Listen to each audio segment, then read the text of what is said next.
I agree on that. And the last one, I set up, I was gonna, he was really going, the lighting.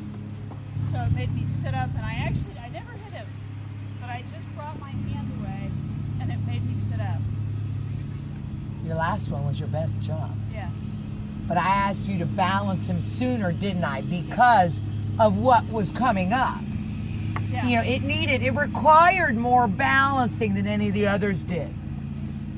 So some of a small portion of his backing up and reshuffling in front of some of the jumps, just this much, not this much, is I think has to do with such a great partnership of the two of you, and he's used to you tipping, so he does it to rebalance the weight back here because you're putting your weight up here, even if it's this much. Yeah. And I think a portion of it is, hey guys, and a portion of it is, we're just chatting and I'm going to be out of your way in 2 seconds if you want to jump this. We're carrying on. Okay. And a small portion of it is, I watch him protecting himself. Yeah. He's a smart guy. He's very smart. He's very smart. So coming up to the barn, you were just a little too long and flat and didn't sit up enough.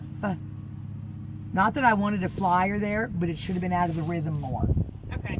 Coming up to the blue barn, you were a little long and flat, And as I said, sit up, you kind of went, check, and he kind of went,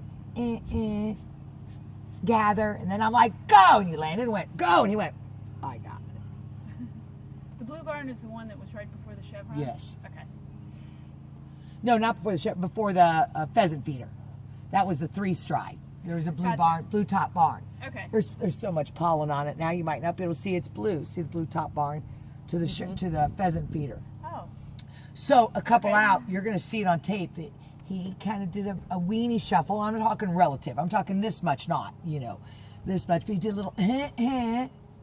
Like I said, some of it I think he's used to you kind of doing this, getting on his withers, and some of it is him protecting himself, kind of going, I can't do those. Run and jump, kind of like what you were talking about. So don't let him get long and flat. So I think part of the reason why the chevron was so good is, one, he had to pay attention. It was the others he doesn't have to pay attention to, right? And that one he had to pay attention with the dark and light and the chevron. He had to go, ooh, okay. And so did you.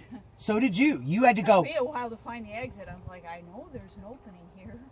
And so it made you both sit up and take notice because it was the first one that, you really had to ride. Yeah. That you couldn't willy-nilly. Okay? But also I asked you to rebalance him sooner. So you both had a much better balance for 7-8 strides out, not just 1 or 2. So think about that as you're going training, and think about in the sense of what he needs. What he needs from you is less long, flat out gallop.